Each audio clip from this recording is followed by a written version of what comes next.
یا کوئی پختون قومی ترانہ نہیں سنا سکتا، کیونکہ قومی ترانے کی زبان بہت مشکل ہے، اس میں فارسی کے الفاظ بہت زیادہ ہیں، اگر وہ نہیں سنا سکتا اور ریٹرننگ افسر جو ہے مطمئن نہیں ہوتا، تو کیا اس کا مطلب یہ ہے کہ وہ اچھا پاکستانی نہیں ہے؟ میں ریٹرننگ آفیسر کی جورسڈکشن کی بابت کچھ اسپیسیفکلی نہیں کہوں گا، لیکن میں یہ ضرور کہوں گا کہ بیسک پرپز الیکشنز کا یہ ہے کہ لوگوں کی کھل کے ریپرزنٹیشن ہو، پارٹیسپیشن میکسیمم ہو، اور لین کرنا چاہیے الیکشن کے ساری مشینری کو اس طرف کہ لوگوں کی پارٹیسپیشن اور لوگوں کے نمائندوں کی پارٹیسپیشن سامنے آئے۔ اچھا، کچھ امیدوار ایسے بھی ہیں جن سے پوچھا جا رہا ہے قرآن میں کتنے سپارے ہوتے ہیں، تو یہ تو بڑا آسان سا سوال ہے نا، اس کا بھی ان کو جواب نہیں آتا۔ وہ آپ کی بات درست ہے، یہ تو بڑا آسان سوال ہے نا، وہ ذرا سن لیں، آپ دیکھیں، یہ بالکل ایویڈنس آپ کو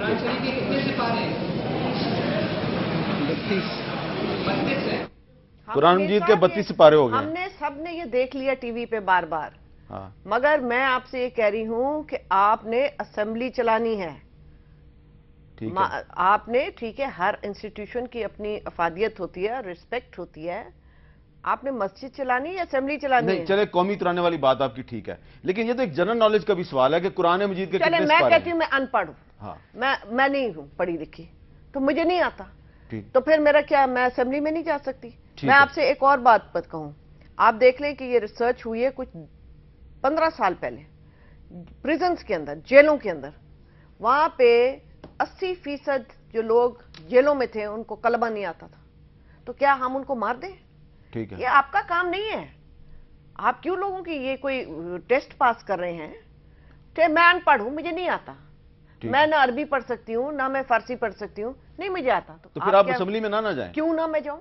میں اس ملک کی شہری نہیں، پھر آپ قانون سازی کیسے کریں گے؟ نہیں، کیسے نہیں کر سکتی، میرے میں ایک ہارس سینس ہے، میں آپ کو ایک بات بتاؤں، آپ سے کہا جائے گا کہ آپ ایک مسودہ قانون بنا کے لائیں، آپ کیسے بنائیں گے؟ کوئی مسودہ قانون تو کوئی اسمبلی نہیں بناتی، مگر ایک اگر ڈسکشن ہو رہی ہے، میں اگر لیبر کلاس سے ہوں اور میں ہر انپٹ لیبر کی دیتی ہوں وہاں، اور مجھے لیبر کلاس کی تکلیف کا پتہ ہے، ٹھیک ہے، تو میں کیوں نہیں وہ انپٹ دے سکتی؟ ٹھیک ہے، ہم جب کبھی کوئی کام کرتے ہیں جیسے کہ انسانی حقوق میں، ہم ہر سیکشنز کی لیتے ہیں، اور میں آپ سے ایک چیز باقاعدہ بتاؤں، یہ میرا ایک ایمان ہے اور دعویٰ ہے، میں نے UN میں بھی کام کیا، ہیومن رائٹس کمیشن کے لیے بھی کام کیا، اور وکلا کی اس کے اندر پالیٹکس میں بھی بہت گئی ہوں، جو آپ کو وزڈم گراؤنڈ میں ملتی ہے نا، گراؤنڈ میں، وہ اوپر نہیں ملتی ہے۔ جی، نور الہدیٰ شاہ صاحب، آپ کچھ کہنا چاہ رہی ہیں؟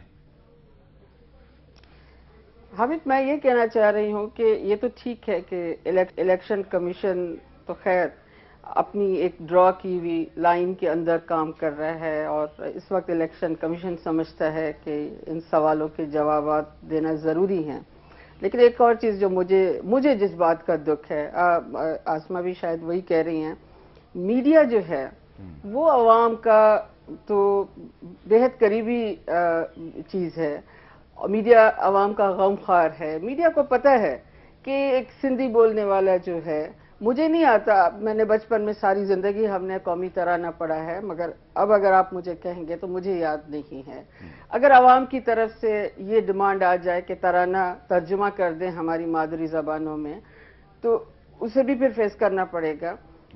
گزارش یہ ہے کہ اس طرح میڈیا پر وہ جمہوریت جسے ابھی آنا ہے دوبارہ اپنی جگہ پر، جو اپنے پروسیس سے اس وقت گزر رہی ہے، وہ عوامی نمائندے جو عوام میں سے ہیں، جنہیں آ کر بیٹھنا ہے دوبارہ، ہم ابھی سے ان کا مذاق بنا رہے ہیں بچوں کے سامنے، ویور جو اس وقت اسکرین کے سامنے بیٹھا ہے، ان کی نظروں میں یہ ایک تماشا بن گیا ہے ان کا۔ کل جب یہ عوام کے لیے فیصلہ کرنے کے لیے بیٹھیں گے تو عوام اور ان کے بیچ جو بہت بڑا گیپ آ جائے گا، عوام ان کو جاہل سمجھیں گے، عوام بیچارہ خود بہت کم پڑھا لکھا ہے، ٹھیک ہے، اب ان میں سے جو لوگ اٹھ کر آئیں گے وہ قابل احترام نہیں رہیں گے، ان کی کوئی توقیر نہیں رہے گی۔ کم سے کم میرا خیال ہے میڈیا کو اس سلسلے میں زیادہ اس پر ذمہ داری آتی ہے، اس سے بڑا سوچ سمجھ سے کام لینا چاہیے۔ ٹھیک ہے جی، میڈیا کو سوچ سمجھ کے کام کرنا چاہیے، لیکن الیکشن کمیشن آف دان کو بھی تھوڑا خیال کرنا چاہیے، ریٹرننگ افسران کو جو اختیارات دیے گئے ہیں وہ بھی ذرا سوچ سمجھ کے استعمال کریں، کیونکہ میڈیا تو صرف رپورٹ کر رہا ہے، اگر امیدواروں کا کوئی مذاق بنا رہا ہے تو میڈیا نہیں بلکہ الیکشن کمیشن آف پاکستان بنا رہا ہے، جس کے سربراہ فخر الدین جی ابراہیم صاحب ہیں، اور شاید لگتا یہ ہے کہ فخرالدین ابراہیم صاحب جو ہیں وہ ان کو یہ سب کچھ نظر نہیں آ رہا، شاید وہ ٹی وی نہیں دیکھ رہے، ہم صرف رپورٹ کر رہے ہیں۔ ایک چھوٹا سا وقفے کے بعد دوبارہ ملتے ہیں۔